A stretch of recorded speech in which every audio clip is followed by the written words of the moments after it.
शाम ढल चुकी थी और लखनऊ के गोमती नगर में लगे नाइट परदर्शिनी मेला में चहल पहल अपनी चरम सीमा पर थी। रोशनी से जगमगाते झूले, पकवानों की मनमोहक खुशबू और लोकगीतों की गूंज हर किसी को अपनी ओर खींच रही थी। इसी भीड़ में दो बहनें भी थीं, रिया और प्रिया। रिया बड़ी बहन एक आईपीएस अधिकारी थी, जो फिलहाल अपनी ट्रेनिंग के आखिरी चरण में थी। प्रिया छोटी और चंचल कॉलेज में अंतिम वर्ष की छात्रा थी। प्रिया पिछले कुछ दिनों से इस मेले में आने के लिए बहुत उत्साहित थी।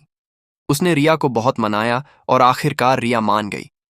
दोनों ने साथ में आइसक्रीम खाई, झूले का मजा लिया और मेले की रंगीनियों में खो गई। तभी रिया का फोन बजा। उसके सीनियर का जरूरी कॉल था, जिस पर तुरंत ध्यान देना जरूरी था। प्रिया, तुम यहां रुको, मैं बस 10 मिनट में वापस आती हूं, रिया ने कहा। प्रिया ने सिर हिलाया। ठीक है दीदी, मैं इंतजार करती हूं। रिया चली गई और प्रिया एक कपड़े की दुकान के पास खड़ी हो गई, जहां रंग बिरंगी ओढ़नियां और दुपट्टे लटक रहे थे। वो अपनी पसंद की एक ओढ़नी देख रही थी। तभी दो दरोगा वर्दी में उसके पास आए। उनकी नजर में एक अजीब सी चमक थी। ए लड़की, यहां क्या कर रही हो? एक दरोगा ने तल्ख लहजे में पूछा। प्रिया हैरान रह गई। जी, मैं अपनी बहन का इंतजार कर रही हूं। बहन, हमें पता है तुम क्या कर रही हो। दूसरा दरोगा हंसने लगा। इतनी रात में अकेली क्या कर रही हो? चलो थाने चलो। प्रिया का दिल तेजी से धड़कने लगा। वह समझ नहीं पा रही थी कि क्या हो रहा है। आप मुझे क्यों ले जा रहे हैं? मैंने कुछ नहीं किया, कुछ नहीं किया। हमें सब पता है। चलो, ज्यादा नखरे मत करो। पहले दरोगा ने उसका हाथ पकड़ने की कोशिश की। प्रिया डर गई और पीछे हट गई। छोड़िए मुझे, मेरी बहन आ रही है, वो एक पुलिस अधिकारी है। दोनों दरोगा हंसने लगे। पुलिस अधिकारी हमें मत सिखाओ, चलो हम तुम्हें तुम्हारे घर तक छोड़ देंगे, दूसरे दरोगा ने व्यंग से कहा। प्रिया बुरी तरह डर गई थी। उसे कुछ समझ नहीं आ रहा था कि क्या करें। उसकी नजर चारों ओर घूम रही थी, किसी मदद की तलाश में। तभी एक और दरोगा आया, जो पहले से ज्यादा अहंकारी लग रहा था। क्या हुआ, ये लड़की कौन है? उसने पूछा। ये बहुत शैतान लड़की है साहब, बेवजह घूम रही है, पहले दरोगा ने झूठ बोला। तीसरे दरोगा ने प्रिया को गौर से देखा, फिर मुस्कुराया। अच्छा, तो क्या दिक्कत है? अगर दिक्कत है तो हम हल करेंगे। प्रिया को उनकी बातों से और उनके इरादों से डर लगने लगा। वो चिल्लाकर मदद मांगना चाहती थी, लेकिन डर के मारे उसकी आवाज गले में अटक गई। प्रिया की हालत खराब होती जा रही थी। दरोगाओं की बातें सुनकर उसका दिल जोर जोर से धड़क रहा था। तीसरा दरोगा, जिसका नाम दरोगा प्रताप सिंह था, प्रिया के और करीब आया। उसने अपनी वर्दी के रब में कहा, तुम क्या समझती हो? तुम्हारी बहन पुलिस अधिकारी है तो क्या हुआ? यहां तो हम हैं। प्लीज जाने दीजिए मुझे, प्रिया ने मुश्किल से कहा। उसकी आंखें आंसुओं से भरी हुई थीं। तभी पहले दरोगा ने उसका हाथ पकड़ लिया। प्रिया ने खुद को छुड़ाने की कोशिश की, लेकिन दरोगा की पकड़ बहुत मजबूत थी। चलो, ज्यादा नाटक मत करो, उसने कहा। प्रिया ने अपनी पूरी ताकत लगाकर हाथ छुड़ाया और चिल्लाई, छोड़ो, मुझे मदद करो। उसकी आवाज मेले की भीड़ में खो गई। किसी ने उसकी तरफ ध्यान नहीं दिया। लोग अपने कामों में व्यस्त थे, जैसे यह सब आम बात हो। प्रिया की मदद के लिए कोई नहीं आया। दरोगा प्रताप सिंह ने स्थिति का फायदा उठाया और प्रिया का दूसरा हाथ पकड़ लिया। तुम लोगों को यही चाहिए, प्रताप सिंह ने कहा। तुम जैसी लड़कियों को सबक सिखाना जरूरी है। प्रिया ने जोर से चीखना शुरू कर दिया। दीदी दीदी, उसकी चीखें हवा में गूंज रही थीं, लेकिन भीड़ से कोई मदद नहीं मिल रही थी। दरोगा उसे जबरदस्ती खींचने लगे। प्रिया रो रही थी। उसके दिल में एक डर बैठ गया था कि अब उसका क्या होगा। तभी पीछे से एक तेज और कड़क आवाज आई, छोड़ो उसे। यह आवाज रिया की थी। उसका चेहरा गुस्से से लाल था।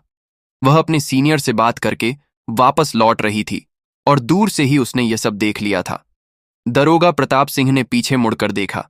रिया ने अपनी आईपीएस की वर्दी पहन रखी थी, जो हाल ही में उसे मिली थी। उसके कंधे पर चमकता हुआ सितारा और अशोक स्तंभ साफ दिख रहा था। आप कौन हैं? प्रताप सिंह ने घमंडी अंदाज में पूछा। मैं आईपीएस रिया। रिया ने अपनी पहचान बताई। और तुम मेरी बहन को परेशान क्यों कर रहे हो? प्रताप सिंह और उसके साथी दरोगा रिया को देखकर चौंक गए। उनकी अकड़ हवा हो गई। उन्होंने तुरंत प्रिया को छोड़ दिया। रिया ने प्रिया को गले लगाया। प्रिया रोते हुए रिया से लिपट गई। दीदी, ये लोग, मुझे शांत हो जाओ, मैं आ गई हूं। रिया ने प्रिया को सांत्वना दी। फिर वह प्रताप सिंह की तरफ मुड़ी। तुम्हारी हिम्मत कैसे हुई मेरी बहन को छूने की? क्या तुम्हें कानून का डर नहीं है? प्रताप सिंह ने रिया को पहचानने की कोशिश की। मैम, मैं वो, हमें लगा यह लड़की अकेली है और झूठ मत बोलो, रिया ने गुस्से से कहा। मैंने सब कुछ देख लिया है। तुम लोगों ने वर्दी का गलत इस्तेमाल किया है। मैं तुम तीनों की रिपोर्ट लिखूंगी। दरोगा प्रताप सिंह और उसके साथी घबरा गए। अब उन्हें अपनी नौकरी जाने का डर सताने लगा। दरोगा प्रताप सिंह और उसके साथी बुरी तरह घबरा गए थे। रिया की आईपीएस की वर्दी और उसका कड़क लहजा उन्हें बुरी तरह डरा रहा था। मैम, हम गलती हो गई, हमें माफ कर दीजिए, प्रताप सिंह ने हाथ जोड़कर कहा। गलती, यह गलती नहीं, एक जघन्य अपराध है। रिया ने अपनी आवाज और भी बुलंद कर ली। उसने अपने फोन से अपने सीनियर को कॉल लगाया और कहा, सर, मैं आईपीएस रिया बात कर रही हूं। मैं गोमती नगर के नाइट परदेसिनी मेला में हूं। यहां 3 दरोगा, जिनमें से एक का नाम प्रताप सिंह है, मेरी बहन को परेशान कर रहे थे। मैं चाहती हूं कि आप तुरंत यहां एक टीम भेजें और इन तीनों को सस्पेंड करवाएं। प्रताप सिंह के चेहरे का रंग उड़ गया। उसके साथी भी डर के मारे कांपने लगे। उन्हें यकीन नहीं हो रहा था कि रिया इतनी जल्दी और इतनी सख्त कार्यवाही करेगी। रिया ने फोन रखा और प्रताप सिंह की तरफ देखा। तुम लोगों को क्या लगता है, वर्दी पहनकर तुम कुछ भी कर सकते हो, कानून का मजाक उड़ा सकते हो? प्रताप सिंह ने रिया के पैरों में गिरने की कोशिश की। मैम प्लीज, मेरी नौकरी चली जाएगी। घर में बूढ़ी मां है। तुम्हें यह सब तब याद नहीं आया जब तुम मेरी बहन को परेशान कर रहे थे। रिया ने उसे पीछे धकेल दिया। तभी भीड़ से एक बुजुर्ग, अब यह और किसी को परेशान नहीं कर पाएंगे, रिया ने दृढ़ता से कहा। तभी वहां एक पुलिस की गाड़ी आई। गाड़ी से रिया के सीनियर एसपी शर्मा और कुछ और पुलिसकर्मी उतरे। रिया ने उन्हें पूरी बात बताई। एसएसपी शर्मा ने रिया की बात ध्यान से सुनी। एसपी शर्मा ने प्रताप सिंह और उसके साथियों को देखा। प्रताप, तुम ये क्या कर रहे हो? एसपी शर्मा ने गुस्से में पूछा।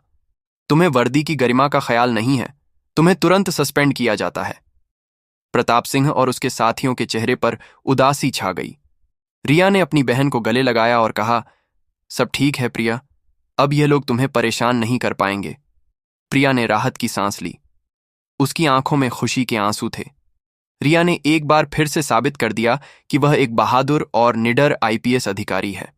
एसपी शर्मा के आदेश पर दरोगा प्रताप सिंह और उसके साथियों को तुरंत हिरासत में ले लिया गया। रिया और प्रिया भी उनके साथ पुलिस स्टेशन गई ताकि वे अपना बयान दर्ज करा सकें। पुलिस स्टेशन का माहौल गंभीर था। प्रताप सिंह और उसके साथी एक कोने में सिर झुकाए बैठे थे। उनके चेहरे पर शर्म और डर साफ झलक रहा था। रिया ने अपने बयान में पूरी घटना का विवरण दिया। उसने बताया कि कैसे दरोगाओं ने वर्दी का दुरुपयोग करके उसकी बहन को परेशान किया और उसे जबरदस्ती ले जाने की कोशिश की। प्रिया ने भी रोते हुए अपनी आप बीती सुनाई, जिससे रिया की बात की पुष्टि हो गई। एसपी शर्मा ने प्रताप सिंह को अपने सामने बुलाया। प्रताप, मुझे तुमसे यह उम्मीद नहीं थी। एसपी शर्मा ने कहा, तुम एक काबिल पुलिसकर्मी थे, लेकिन आज तुमने यह साबित कर दिया कि वर्दी पहनने लायक नहीं हो। अब मैं तुम्हें केवल सस्पेंड नहीं करूंगा, बल्कि तुम्हारे खिलाफ विभागीय जांच भी करवाऊंगा और तुम्हें कोर्ट में भी पेश किया जाएगा। प्रताप सिंह घुटनों के बल बैठ गया। सर, मेरी बीवी बीमार है। मैं तुम्हारी बीवी बीमार है, तो क्या तुम दूसरों की बहन बेटियों को परेशान करोगे? एसपी शर्मा ने गुस्से से कहा, यह तुम्हारी आखिरी गलती थी। प्रिया ने जब यह सब सुना तो उन्हें थोड़ी राहत मिली। उन्हें यह देखकर खुशी हो रही थी कि उनके साथ हुआ अन्याय अब सही दिशा में जा रहा था। ये सब देखकर प्रिया ने रिया को गले लगा लिया। दीदी, अगर तुम समय पर नहीं आती तो पता नहीं मेरा क्या होता। मैं हमेशा तुम्हारे साथ हूं, रिया ने कहा।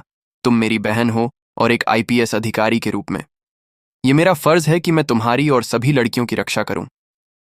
रिया ने एसपी शर्मा को धन्यवाद दिया और वे दोनों वहां से निकल गए। बाहर आकर प्रिया ने रिया से कहा, दीदी, मुझे तुम पर बहुत गर्व है। तुम सच में एक सुपर हीरो हो। रिया मुस्कुराई। सुपर हीरो नहीं, मैं बस अपना काम कर रही हूं। अब मुझे लगता है कि मैं वाकई एक अच्छी आईपीएस बन सकती हूं। अगले दिन अखबारों में यह खबर छाई हुई थी। आईपीएस अधिकारी ने अपनी बहन को दरोगाओं के चंगुल से बचाया, हेडलाइन में लिखा था। रिया की बहादुरी और साहस की हर तरफ तारीफ हो रही थी, लेकिन रिया जानती थी कि यह सिर्फ एक शुरुआत थी। उसका मकसद सिर्फ अपनी बहन को बचाना नहीं, बल्कि यह सुनिश्चित करना था कि ऐसे अपराध करने वाले किसी भी अधिकारी को छोड़ा ना जाए। रिया को लगा कि अभी इस कहानी का अंत नहीं हुआ है। उसे यह भी पता लगाना था कि दरोगा प्रताप सिंह ने ऐसा क्यों किया और कहीं इसके पीछे कोई बड़ा षड्यंत्र तो नहीं था। अगले कुछ दिन रिया के लिए बहुत व्यस्त थे। उसने यह सुनिश्चित किया कि प्रताप सिंह और उसके साथियों के खिलाफ विभागीय जांच सही तरीके से हो। इस बीच प्रिया अपनी पढ़ाई में वापस लग गई, लेकिन उस घटना का डर उसके दिल में कहीं ना कहीं अभी भी था। रिया ने अपनी बहन को समझाया कि वह अब सुरक्षित है और उसे किसी भी बात से डरने की जरूरत नहीं है। जांच के दौरान रिया ने प्रताप सिंह से अकेले में बात करने का फैसला किया। वह जानना चाहती थी कि ऐसी क्या वजह थी कि उसने और उसके साथियों ने इतनी घटिया हरकत की। रिया ने प्रताप सिंह के सामने उसके भविष्य और परिवार को लेकर बात की। प्रताप, तुमने जो किया वह गलत था, लेकिन अगर तुम मुझे सच बताते हो हो सकता है मैं तुम्हारी सजा थोड़ी कम करवा सकूं, रिया ने कहा। प्रताप सिंह पहले तो चुप रहा, लेकिन जब रिया ने उसे भरोसा दिलाया कि उसकी बात गुप्त रखी जाएगी तो वह टूट गया। मैम, हम जानबूझकर नहीं गए थे, हमें भेजा गया था, उसने धीरे से कहा। रिया चौंक गई। किसने भेजा था? उसने पूछा। प्रताप सिंह ने कहा, हमारे इलाके के विधायक विजय त्रिपाठी के बेटे ने, वह एक पार्टी में था और उसने मुझे कॉल करके कहा कि मेले में एक लड़की है जो बहुत बदतमीज है और उसे सबक सिखाना है। उसने कहा कि वह उस लड़की को जानता है और उसने हमें बताया कि वह अकेली है। रिया के पैरों तले से जमीन खिसक गई। लेकिन उस लड़की का नाम क्या था? रिया ने पूछा। उसने नाम नहीं बताया, सिर्फ इतना कहा कि वह कॉलेज में पढ़ती है और बहुत सुंदर है। उसने कहा कि उसे परेशान करो और उसे डराओ ताकि वह कभी दोबारा उस लड़के का सामना ना करे, प्रताप सिंह ने बताया। रिया ने तुरंत अपने सीनियर एएसपी शर्मा को यह बात बताई। एएसपी शर्मा भी इस खुलासे से हैरान थे। इसका मतलब यह एक व्यक्तिगत मामला था जिसे राजनीतिक प्रभाव के चलते अंजाम दिया गया। एएसपी शर्मा ने कहा, है इस मामले को बहुत सावधानी से संभालना होगा। विजय त्रिपाठी एक बहुत शक्तिशाली नेता है। रिया ने कहा, लेकिन सर, यह एक अपराध है, हमें उसे नहीं छोड़ना चाहिए। मैं जानता हूं रिया, लेकिन हमें सबूत चाहिए। केवल प्रताप सिंह के बयान पर हम किसी बड़े राजनेता के बेटे को गिरफ्तार नहीं कर सकते, एएसपी शर्मा ने समझाया। रिया ने निश्चय किया कि वह इस मामले की तह तक जाएगी। उसने प्रिया से पूछा कि क्या वह किसी ऐसे लड़के को जानती है जो उसे परेशान करता हो। प्रिया ने बताया कि कॉलेज में एक लड़का था जिसका नाम रौनक था, जो उससे दोस्ती करना चाहता था, लेकिन प्रिया ने उसे मना कर दिया था। रिया ने रौनक की फोटो निकाली और प्रिया से पूछा कि क्या वह वही लड़का है। प्रिया ने हां में सिर हिलाया। रिया ने तुरंत एएसपी शर्मा को रौनक के बारे में बताया। यह साफ हो गया था कि विधायक का बेटा रौनक ही था जो अपनी बात न माने जाने पर इतना नीचे गिर गया था। रिया ने एएसपी शर्मा के साथ मिलकर विधायक विजय त्रिपाठी के बेटे रौनक के खिलाफ सबूत इकट्ठा करना शुरू किया। यह आसान नहीं था। रौनक एक प्रभावशाली परिवार से था और उसके पास हर तरह के साधन थे। रिया ने अपनी इंटेलिजेंस और कूटनीति का इस्तेमाल किया। उसने प्रताप सिंह और उसके साथियों से रौनक के कॉल रिकॉर्ड्स, चैट और अन्य डिजिटल सबूतों को निकलवाया। रिया को एक और महत्वपूर्ण सबूत मिला। मेले के सीसीटीवी फुटेज में रौनक को प्रिया का पीछा करते और फिर दरोगाओं को फोन करते हुए देखा गया था। यह फुटेज प्रताप सिंह के बयान की पुष्टि करता था। एसपी शर्मा ने इन सभी सबूतों को जुटाया और एक मजबूत केस तैयार किया। वे जानते थे कि उन्हें कोई गलती नहीं करनी चाहिए, क्योंकि यह मामला सीधे एक राजनेता से जुड़ा था। उन्होंने एक प्रेस कॉन्फ्रेंस बुलाई और सभी मीडिया के सामने पूरी कहानी बताई। यह खबर जंगल की आग की तरह फैल गई। विधायक विजय त्रिपाठी को अपने बेटे के बचाव में आना पड़ा, लेकिन सबूत इतने मजबूत थे कि वह कुछ नहीं कर पाए। जनता का गुस्सा और मीडिया का दबाव बढ़ता जा रहा था। आखिरकार रौनक को गिरफ्तार कर लिया गया और उसके खिलाफ कानूनी कार्यवाही शुरू हुई। रिया ने अपनी बहादुरी और ईमानदारी से यह साबित कर दिया कि कोई भी कानून से ऊपर नहीं है। चाहे वह कितना भी शक्तिशाली क्यों ना हो। प्रताप सिंह और उसके साथी दरोगाओं को अपनी नौकरी से हाथ धोना पड़ा और उन्हें भी कानूनी कार्यवाही का सामना करना पड़ा। दोस्तों, आपको यह कहानी कैसी लगी है? उम्मीद करते हैं कि अच्छी लगी होगी।